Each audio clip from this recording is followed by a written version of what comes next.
जय हिंद। मैं देश के तमाम सैनिकों का एक बार फिर स्वागत करता हूं आपके अपने एकमात्र भरोसेमंद यूट्यूब चैनल सैनिक समाचार इंडिया में। सैनिकों, आज मैं ये वीडियो दो कोट के साथ में शुरू करूंगा। दो वचन है जो मैं आपको पहले उनको एक्सप्लोर करूंगा, उसके बाद में हम इस वीडियो के मेन मुद्दे के ऊपर चर्चा शुरू करेंगे। लेकिन जो आज इस वीडियो का जो टॉपिक रहेगा वो आप सबके लिए है। इससे आपको फायदा मिलेगा, आपको जानकारी मिलेगी कि हमारा जो जिला सैनिक बोर्ड है, जब तक सेवारत रहता है सैनिक तो उसकी यूनिट उसका पूरा काम करती है, और सेम टू सेम काम रिटायरमेंट के बाद ये जिम्मेदारियां जिला सैनिक बोर्ड की बनती है कि वो आपका काम ताउम्र करते रहें। तो आइए साथियों, हम सबसे पहले कोड के ऊपर चर्चा करते हैं। देखिए क्या लिखा हुआ है। There are no ex soldiers, यानी यहां पे कोई भी एक्स सोल्जर नहीं है। आवर टाइटल इज अर्नड, ये जो सोल्जर का टाइटल है वो आपने आपकी देश के प्रति सच्ची श्रद्धा और भावना से जो आपने सर्विस की है देश की, उससे आपने कमाया हुआ है। नेवर गिवन, आपको किसी ने दिया नहीं है। And what earned is yours, और जो भी आपने कमाया है वो आपका है फॉर एवर, हमेशा के लिए, जिंदगी भर। तो इस कोड से आप अपने आप को कभी भी एक्स सोल्जर्स ना समझे। आप अभी भी देश के एक सच्चे सिपाही हैं और जिंदगी भर आप सिपाही ही रहेंगे। अगला कोड देखिए। Don't ever mistake my silence, यानी मैं साइलेंस में चुप हूं तो इसके ऊपर आपको किसी भी प्रकार का शक नहीं होना चाहिए। My calmness for acceptance and my kindness for weakness, मेरी जो कामनेस है वो हर चीज को एक्सेप्ट कर सकती है, और मेरी जो काइंडनेस है, दयालुता है, वो वीकनेस के लिए। I am still a soldier of India, जो भी मेरा व्यवहार है, जिस व्यवहार में मैं चल रहा हूं, डल रहा हूं या काम कर रहा हूं, उसके ऊपर आपको मेरी जो कामनेस और वीकनेस, इन दोनों चीजों के साथ में काइंडनेस को नजरअंदाज ना करें, क्योंकि मैं अभी भी देश का एक सिपाही हूं। तो साथियों, ये चीज मैंने आपको क्यों बताई कि एक एक्स सर्विसमैन कुछ एक जानकारियों के अभाव में यदि कहीं पे अपने काम के लिए जाता है तो उसको धुतकार दिया जाता है, उसको उल्टे सीधे शब्द बोले जाते हैं। जो काम अगले डिपार्टमेंट का है वो काम सैनिकों से करवाया जाता है, और उसके बाद सैनिकों को पता नहीं होता है कि ये काम करने का अधिकार किसका है, और यदि मेरा काम नहीं हो रहा है तो मैं क्या करूं। इन्हीं चीजों पे अब आज हम इस वीडियो में चर्चा करेंगे। वन बाय वन एक एक चीज आपको मैं क्लियर करूंगा कि आपका जो कार्यालय है, एक सैनिक का कार्यालय होता है जिला सैनिक बोर्ड, उसकी क्या जिम्मेदारियां हैं, उसका कर्ता धर्ता कौन है, और यदि आपका जिला सैनिक बोर्ड आपका काम नहीं करता है तो आपको क्या करना है। सबसे पहले मैं आपको बताऊंगा कंपोजिशन। कंपोजिशन होता है साथियों कि उस जिला सैनिक बोर्ड का मालिक कौन है। आज तक हमें यही नहीं पता था कि जिला सैनिक बोर्ड का मालिक जिला सैनिक वेलफेयर अफसर, यानी जो जिला सैनिक बोर्ड में ऑफिसर्स होते हैं वो उनके मालिक होते हैं। ऐसा नहीं है साथियों, आइए मैं आपको बताता हूं। देखिए, कंपोजिशन ऑफ जिला सैनिक बोर्ड। सबसे पहले जो जिला सैनिक बोर्ड का मुख्य मालिक है, प्रेसिडेंट है, वो है आपका डिस्ट्रिक्ट कलेक्टर। जी हाँ, जिला सैनिक बोर्ड का जो मुख्य अधिकारी होता है वो आपका जिला कलेक्टर होता है। हालांकि जिला कलेक्टर ने ये पावर्स जो है नीचे जिला सैनिक वेलफेयर अफसर को दिए हुए हैं। जिला सैनिक वेलफेयर अफसर जिला कलेक्टर के बिहाफ में काम करते हैं, और हमेशा जो आपका डिस्ट्रिक्ट सोल्जर ऑफिस होगा वो आपके डिस्ट्रिक्ट कलेक्टर ऑफिस के पास में ही होता है। जो भी काम होता है वो पूरा का पूरा काम आपका डिस्ट्रिक्ट सोल्जर ऑफिस के अंदर होता है, और ये ऑफिस डिस्ट्रिक्ट कलेक्टर के अंडर काम करता है। उसके बाद इसके जो वाइस प्रेसिडेंट होंगे वो दो जो सीनियर एक्स सर्विस ऑफिसर होंगे वो इनके वाइस प्रेसिडेंट होंगे। इनमें से ये सिलेक्शन किया जाता है। उसके बाद देखिए साथियों, एक्स ऑफिशियस मेंबर, इसके मेंबर कौन होंगे, तो heads of the state government oblique recruiting officer, ये इनके मेंबर्स होते हैं। और नॉन ऑफिशियल जो होंगे वो होंगे दो एक्स सर्विसमैन, हमारे में से ही दो एक्स सर्विसमैन इसके नॉन ऑफिशियल मेंबर होंगे। इसके बाद जो मेंबर्स होंगे वो 4 प्रोमिनेंट सिटीजन, जो भी बाहर जो हमारे लोग हैं उनमें से 4 लोगों को इसका मेंबर बनाया जाता है, और इसके जो सेक्रेटरी हैं वो है जिला सैनिक वेलफेयर ऑफिसर, यानी जो वहाँ पे ऑफिसर काम करते हैं वो उस जिला सैनिक बोर्ड के सेक्रेटरी है, ना कि वो प्रेसिडेंट है। तो साथियों, आप आज से जो जिला सैनिक बोर्ड का जो कंपोजिशन है, जो कंस्टिट्यूट कमेटी है, उनके प्रेसिडेंट यानी मुख्य कर्ता धर्ता डिस्ट्रिक्ट कलेक्टर को ही माने, क्योंकि वही इसके मुख्य अधिकारी होते हैं। अब मैं आपको एक एक करके जिला सैनिक वेलफेयर ऑफिसेस या जिला सैनिक बोर्ड के हैं आप, इनकी जिम्मेदारियों के बारे में बताऊंगा। साथियों, जो जिला सैनिक बोर्ड का मुख्य काम होता है कि आपको आपके रिकॉर्ड ऑफिस, पीओआर और पीसीडीए के साथ में किसी भी प्रकार की कोई डॉक्यूमेंटेशन में समस्याएं आ रही है तो आपका जो चैनल रहता है वो हमेशा जिला सैनिक बोर्ड के थ्रू ही रहता है। रिकॉर्ड ऑफिस और पीसीडीए आपके द्वारा डायरेक्टली भेजे गए किसी भी लेटर को एंटरटेन यानी उसके ऊपर एक्शन नहीं करते हैं। आपका जो ऑफिस है वो जिला सैनिक बोर्ड है, आप जिला सैनिक बोर्ड के थ्रू ही जब भिजवाएंगे तभी रिकॉर्ड ऑफिस और पीसीडीए उनके ऊपर एक्शन करेंगे। तो जो प्राइम रेस्पॉन्सिबिलिटी, जो एक नंबर पर जिम्मेदारी आती है वो ये कि सैनिक के और पूर्व सैनिक के लिए किसी भी प्रकार के पत्राचार के लिए जो माध्यम रहेगा वो रहेगा आपका जिला सैनिक बोर्ड। तो साथियों, किसी भी प्रकार का जो लेटर आपने भिजवाना है रिकॉर्ड ऑफिस को, पीसीडीए को, या लोकल एडमिनिस्ट्रेटिव अथॉरिटी को, या डिस्ट्रिक्ट कलेक्टर को, या स्टेट गवर्नमेंट के लेवल को, या केंद्र सरकार को, तो आप हमेशा जिला सैनिक बोर्ड के पास में जाएं और उनके थ्रू ही अपनी जो शिकायत है या समस्या है या आपने कोई अपने डॉक्यूमेंटेशन में सुधार करवाना है तो आप जिला सैनिक बोर्ड के ही थ्रू ही करवाएं, और इससे ही आपका जो आगे प्रॉब्लम है वो प्रॉपरली रिड्रेस किया जाएगा। देखिए, सबसे पहले यहाँ पे है कि जिला सैनिक बोर्ड का काम रहेगा कि आर्मर्ड फोर्सेज यानी सशस्त्र सेनाओं की जो भी जानकारियां हैं उनको पब्लिक के अंदर डिसेमिनेट करना, बताना। इसके साथ साथ जो एक सिविलियन पॉपुलेशन, सर्विस पर्सनल और एक्स सर्विसमैन, इनके बीच में जो है तालमेल बिठाना। उसके बाद अगला काम आता है साथियों, monitoring the welfare of families of serviceman and ex serviceman. साथियों, जब तक एक सैनिक सेवारत रहता है तो उसके परिवार, उसके माँ बाप, उसके फैमिली का ख्याल रखना डिस्ट्रिक्ट कलेक्टर का काम है, और डिस्ट्रिक्ट कलेक्टर के बिहाफ में जिला सैनिक वेलफेयर ऑफिस उनके फैमिलीज का ख्याल रखती है। जब जब किसी भी प्रकार की उनके घर में कोई समस्या आ जाए या उन्होंने अपनी कोई कंप्लेंट रिड्रेस करनी हो तो वो जिला सैनिक वेलफेयर ऑफिस जा सकते हैं। And assisting them in representing their cases with local administration. कभी कभी हमारे वहाँ पे रेवेन्यू का हो या फौजदारी का हो या गांव में किसी दूसरे असामाजिक तत्वों द्वारा किसी सैनिक की परिवार को परेशान करने का मामला हो तो वो जिला सैनिक वेलफेयर ऑफिस में जाके अपनी जो परेशानी है उससे अवगत करा सकते हैं। इसके साथ साथ ही यदि उनका कोई डिफेंस से रिलेटेड काम हो तो भी वहाँ पे जाके वो अपनी समस्या को बता सकते हैं, या समस्या ना हो तो दूसरा कोई काम भी निकलवाना हो तो भी वो सबसे पहले जिला सैनिक वेलफेयर ऑफिस में जाएं। इसके साथ साथ ही हर एक जिला सैनिक वेलफेयर ऑफिस में और राज्य सैनिक बोर्ड में सर्विंग और एक्स सर्विसमैन इन दोनों की फैमिली का ख्याल रखने के लिए एक कमेटी बनाई जाती है।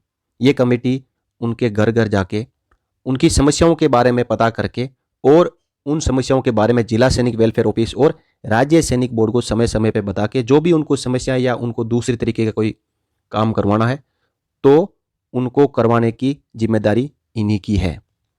अगला देखते हैं साथियों, सेना में भर्ती होने के इच्छुक उम्मीदवारों को जिला सैनिक बोर्ड समय समय पर जो भी गाइडलाइन आती है भर्ती के बारे में उनके बारे में बताएंगे और उनको सेना में भर्ती होने के लिए असिस्ट करेंगे, यानी सहायता, मदद प्रोवाइड करेंगे। इसके बाद है जितने भी जो पेंशन पेइंग ऑफिस यानी बैंक है, पोस्ट ऑफिस है, इन सब के ऊपर जिला सैनिक बोर्ड वॉच रखेंगे, यानी जिस कंसर्न जिला सैनिक बोर्ड के नीचे जितने भी पेंशन पेइंग ब्रांचेज और पोस्ट ऑफिसेज है उन सब के ऊपर उस जिला सैनिक बोर्ड की जिम्मेदारी है कि वो उनके ऊपर रेगुलर ध्यान रखें और किसी भी पेंशनर को पेंशन से संबंधित समस्या आ रही हो तो उसको दूर करवाने में मदद करें। इसके साथ साथ एक पूर्व सैनिक की जो खुद हो, चाहे वो विधवाएं हो, चाहे उनके डिसेबल बच्चे हो या फिर जो बच्चों को स्कॉलरशिप दी जाती है, फाइनेंशियल असिस्टेंस हो या पेनवरी ग्रांट हो, या इस प्रकार की तमाम जो भी एक एनजीओ के तहत यानी उनको सुख सुविधाएं और असिस्ट प्रोवाइड करने के लिए जो ग्रांट और फाइनेंशियल असिस्टेंस वेरियस ऑर्गेनाइजेशन द्वारा प्रोवाइड किया जाता है, तो उनकी जो एप्लीकेशन यदि पूर्व सैनिक या उनके आश्रितों द्वारा जिला सैनिक बोर्ड में दी जाती है, तो उस एप्लीकेशन को प्रॉपरली स्क्रूटनाइज करके उसको कंसर्न विभाग को भिजवा के और जो भी फाइनेंशियल असिस्टेंस और ग्रांट उनको लागू है वो प्रोवाइड किया जाए। इसके साथ साथ आप सभी को पता होना चाहिए जो केंद्रीय सैनिक बोर्ड है वो कई प्रकार के जो फाइनेंशियल असिस्टेंस है वो पूर्व सैनिकों, विधवाओं, फैमिली पेंशनर्स, उनके बच्चों को प्रोवाइड करता है। तो समय समय पर जो टाइम का पंक्चुअलिटी रहती है उस टाइम पीरियड में सभी जो एक्स सर्विसमैन के और उनके बच्चों के, उनकी विधवाओं से एप्लीकेशन को इनवाइट करके समय पे उनको केंद्रीय सैनिक बोर्ड में भिजवाएं ताकि उनको फाइनेंशियल असिस्टेंस मिल सके। साथियों, पूर्व सैनिकों और उनके आश्रितों के लिए चलाई जा रही कोई भी फाइनेंशियल असिस्टेंस की स्कीम के बारे में सभी पूर्व सैनिकों और आश्रितों को बताएं और उनकी जो भी फाइनेंशियल प्रॉब्लम है, जैसे कि पेंशन से संबंधित हो या रिटायरमेंट का जो बेनिफिट है वो ना मिला हो या रिलीज के टाइम पर जो बेनिफिट है वो ना मिला हो, जो भी एक्स सर्विसमैन को बेनिफिट लागू है उन बेनिफिट को दिलवाने का काम जिला सैनिक बोर्ड का है। इसके बाद साथियों, किसी भी पूर्व सैनिकों व उनके आश्रितों को जो लैंड के डिस्प्यूट यानी जमीनी मामले हैं वो किसी भी प्रकार के हो सकते हैं, तो उन मामलों में जो डिस्प्यूट है उसको सेटलमेंट करवाने का काम भी जिला सैनिक बोर्ड का है। उसके बाद आता है साथियों, assist families of serving personal staying separately during their absence away on duty, यानी सेवारत सैनिक जब अपनी ड्यूटी पे होता है और उनकी फैमिली कहीं सेपरेटली रह रही है, रेजिडेंस कर रही है, तो उनको मदद करना।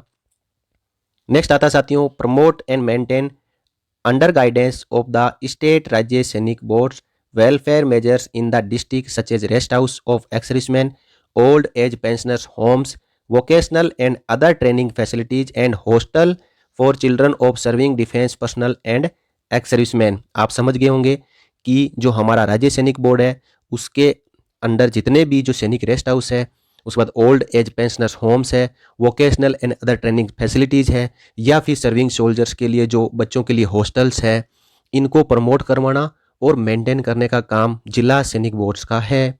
उसके बाद देखते हैं साथियों क्या लिखा हुआ है कि mobilize assistants for medical treatment in military oblique civil hospitals, पूर्व सैनिकों को मिलिट्री और सिविल हॉस्पिटल्स में जो मेडिकल ट्रीटमेंट के लिए असिस्टेंस प्रोवाइड करना। उसके बाद आता साथियों, maintain liaison with other welfare organisation, दूसरे जितने भी कल्याणकारी जो संस्थाएं हैं उनके साथ में लाइजन बना के रखना। As the Indian red cross society, Indian red cross society जो कि फाइनेंशियल असिस्टेंस प्रोवाइड करती है साथियों, ये इंडियन रेड क्रॉस सोसाइटी अभी यूक्रेन और रसिया के वार के बीच में एक बहुत ही इंपॉर्टेंट रोल प्ले कर रही है। जितने भी हमारे नागरिक वहाँ पे फंसे हुए हैं उनको सेफ एंड सिक्योर इंडिया में वापस भिजवाने का काम कर रही है और उनको हर प्रकार की वहाँ पे मदद कर रही है। उसके बाद आता साथियों कि जो कुछ एक एनजीओज भी है, नॉन गवर्नमेंट ऑर्गेनाइजेशंस होते हैं, वो पूर्व सैनिकों और उनकी विधवाओं की मदद करना चाहते हैं, तो उनके साथ में भी लाइजन करना। उसके साथ साथ कुछ एक वॉलंटरी एजेंसीज होती है जैसे कि मल्टीनेशनल कंपनीज हो गई, ये अपनी CSR रेस्पॉन्सिबिलिटी जिसको कॉर्पोरेट सोशल रेस्पॉन्सिबिलिटीज बोलते हैं वो निभाना चाहते हैं, तो उनके साथ में भी लाइजन करके हर संभव पूर्व सैनिकों, उनके बच्चों और विधवाओं को जो भी मदद बनती है वो दिलवाना। इसके बाद साथियों, maintain and up to date register for war widows dependent and those disabled in action with a view to ensure their welfare. आप समझ गए होंगे साथियों कि जितने भी वार विडोज है, उनके डिपेंडेंट्स हैं और जो पूर्व सैनिक वार के टाइम पे डिसेबल हो गए हैं उनके लिए एक अलग से रजिस्टर तैयार करना ताकि उनके लिए जो स्पेशल ग्रांट्स आती है वो समय पे उनको प्रोवाइड करवाना। उसके बाद साथियों, to represent Kendriya Sainik board ministry of defence in court cases under their jurisdiction in which these organisation have been made respondent. साथियों, कुछ एक जो लीगल कोर्ट केसेज होते हैं केंद्रीय सैनिक बोर्ड और राज्य सैनिक बोर्ड के, तो नीचे लेवल में जिला सैनिक बोर्ड केंद्रीय सैनिक बोर्ड और राज्य सैनिक बोर्ड के बिहाफ में उन केसों को डिपेंड करते हैं। उसके बाद देखिए साथियों, provide x serviceman and family pensioners information about ex serviceman contributory health scheme, जो ECHS स्कीम है उसके बारे में एक्स सर्विसमैन और फैमिली पेंशनर्स की जो जानकारियां हैं उनका रिकॉर्ड रखना। अगला आ जाता है साथियों, ensure that their Zila Sainik boards are duly inspected by the director Rajya Sainik board every year. यह काम साथियों राज्य सैनिक बोर्ड और केंद्रीय सैनिक बोर्ड का होता है कि वो हर साल हर एक जिला सैनिक बोर्ड को इंस्पेक्ट करें, यानी उसका इंस्पेक्शन करें, निरीक्षण करें, और जो कमियां और त्रुटियां पाई जाती है तो उनको पॉइंट आउट करें और सुधार करवाएं। इसके बाद साथियों जिला सैनिक बोर्ड की ड्यूटी आ जाती है कि एक सैनिक अपनी जो सेवा, देश की सेवा करने में जो जितने साल न्योछावर करके आए हैं, उनके आने के बाद में उन्हें सेकंड कैरियर का ऑप्शन प्रोवाइड करना, ये उनकी प्राइम रिस्पॉन्सिबिलिटी बनती है साथियों। क्योंकि जब एक सैनिक सेल्फ डिपेंड हो जाएंगे तो उनकी डिपेंडेंसी ज़्यादा जिला सैनिक बोर्ड के ऊपर नहीं रहेंगी और वो अपने परिवार का पालन पोषण आराम से कर सकें। तो इसी के बारे में देखिए साथियों, जिला सैनिक बोर्ड का क्या काम है, to maintain close and effective liaison for purpose of resettlement through employment of ex serviceman.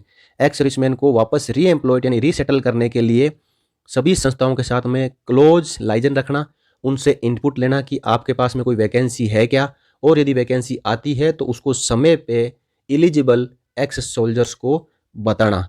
इसमें सबसे पहले रहेगा कि local, central, state, private, industrial organisation से रिलेशन रखना। उसके बाद लोकल एम्प्लॉयमेंट एक्सचेंज, हर एक डिस्ट्रिक्ट सोल्जर ऑफिस के पास में या उस पर्टिकुलर डिस्ट्रिक्ट में एक एम्प्लॉयमेंट एक्सचेंज रहता है और उनसे लाइजन रखना, और उनके पास में जो भी री एम्प्लॉयमेंट होने के लिए एक्स सर्विसमैन के लिए वैकेंसी जाती है उनमें अपने सूटेबल एक्स सर्विसमैन को जॉब प्रोवाइड करवाना। उसके बाद local revenue authorities in condition with scheme for resettlement on land of ex serviceman, revenue authorities के साथ में भी संपर्क रखना। नेक्स्ट आता साथियों, district industries oblique block development offices and assisting those ex serviceman desires of setting up small scale industries. कुछ एक अभी केंद्र और राज्य सरकार है जो MSME टाइप की होगी या कुछ स्टार्टअप के तहत में लोन प्रोवाइड करती है, उस समय ये लोन प्रोवाइड करके हमारे एक्स सर्विसमैन को भी एक छोटा सा सेटअप यानी इंडस्ट्रियल टाइप का जो घरेलू व्यवसाय शुरू करने के लिए उनकी मदद करना। उसके बाद एक ये साथियों, assist ex serviceman in forming and setting up cooperative for their self employment. ये कोई एक्स सर्विसमैन अपना खुद का बिजनेस सेल्फ एम्प्लॉय होना चाहता है, शुरू करना चाहता है, तो उनको हर संभव मदद प्रोवाइड करना। उसके बाद है देखिए साथियों, provide all resettlement assistance to war widows. Specially focus रहता है साथियों वार विडोज के ऊपर, उनके डिपेंडेंट्स के ऊपर, या जो वार डिसेबल्ड सोल्जर्स है वो इसके साथ साथ जो है या तो डाइड हो गए या डिसेबल हो गए हैं while in service due to attributable reasons, यानी सेना के कारण यदि किसी की सेना में नौकरी के दौरान किसी की डेथ हो जाती है, कोई शहीद हो जाता है, तो उनको 100% रीसेटलमेंट असिस्टेंस प्रोवाइड करने का काम भी जिला सैनिक बोर्ड का है। नेक्स्ट आता है साथियों, assist ex serviceman in preparing of project report for self employment venture and in obtaining loans under DGR resettlement schemes.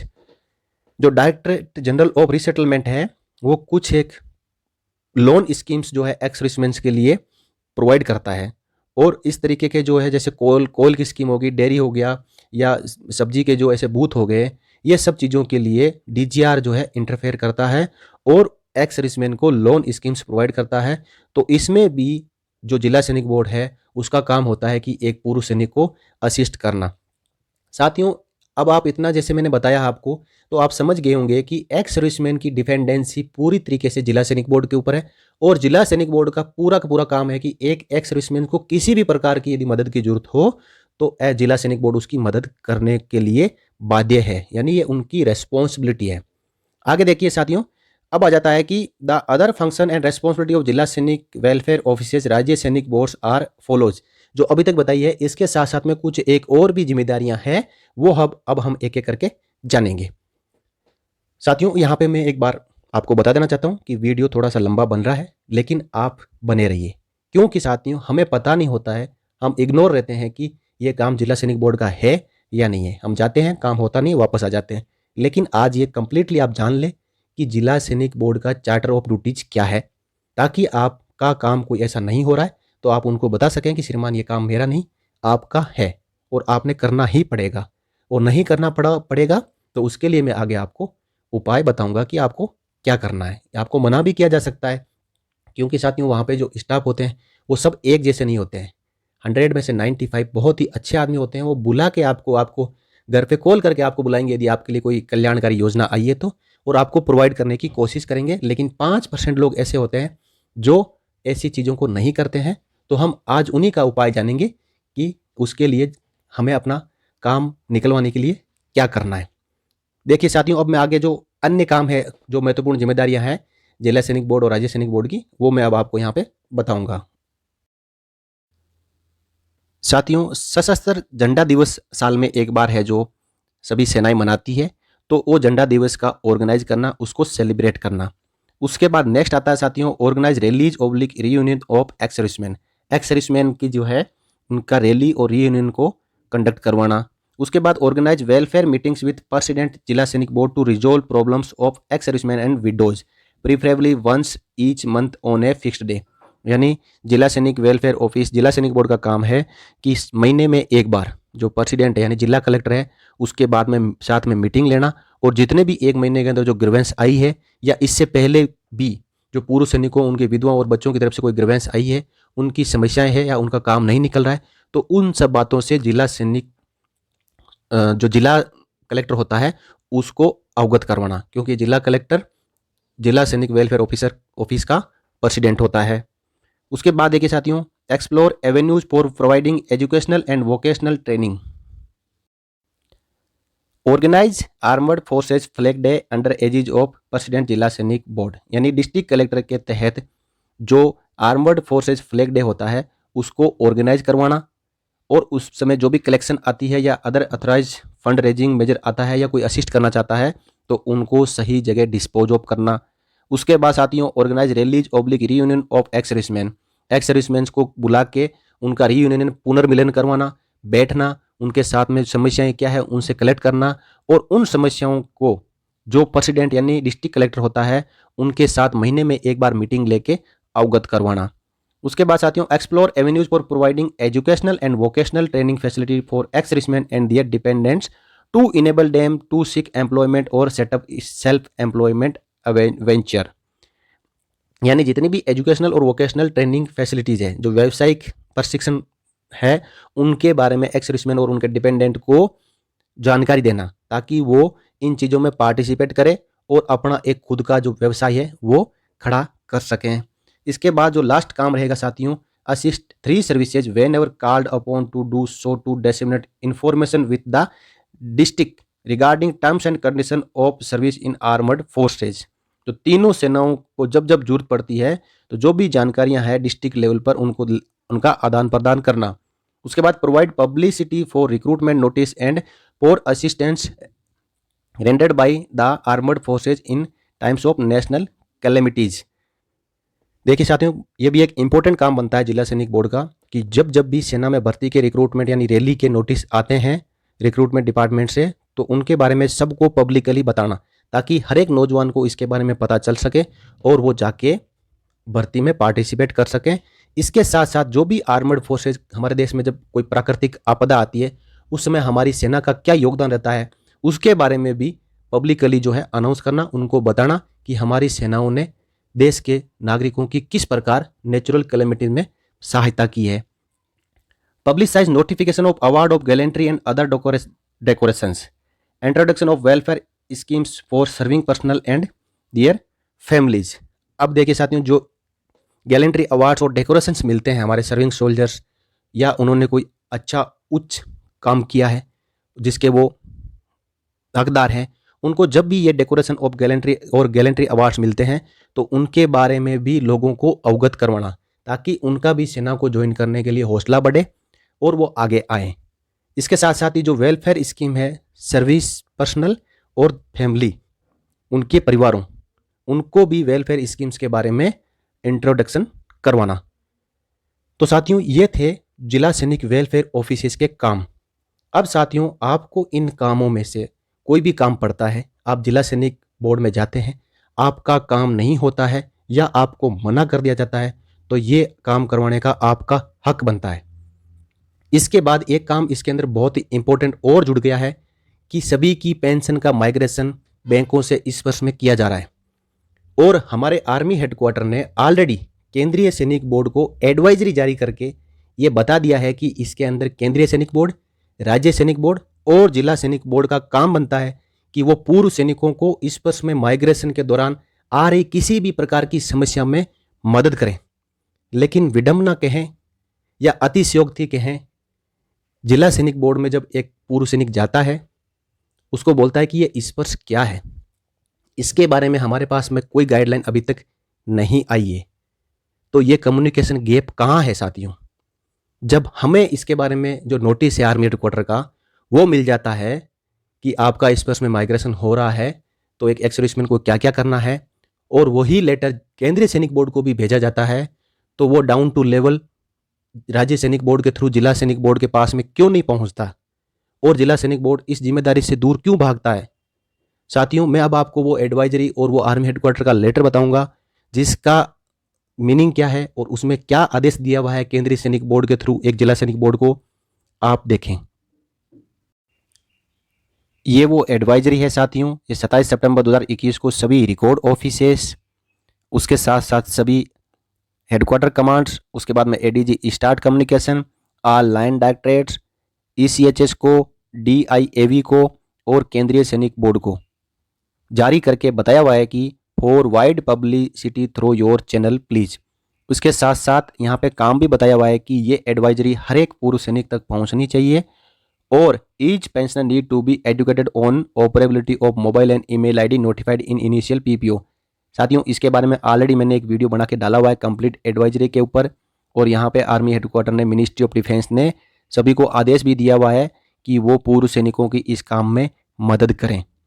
तो साथियों, ये जो कम्युनिकेशन अभी तक डाउन लेवल तक जिला सैनिक बोर्ड को नहीं पहुंचा है, तो इसके बारे में साथियों जो डिपार्टमेंट है हमारा, जो चैनल है, उनकी जिम्मेदारी बनती है कि अभी भी वो जिला सैनिक बोर्ड को डायरेक्शन दे दें या उनको नेसेसरी इंस्ट्रक्शन दे दें कि वो इस वर्ष में माइग्रेशन के दौरान पूर्व सैनिकों की उचित मदद करें। तो साथियों, ये तो अब मैंने आपको कंप्लीटली बता दिया कि जो चार्टर है जिला सैनिक बोर्ड का वो क्या है।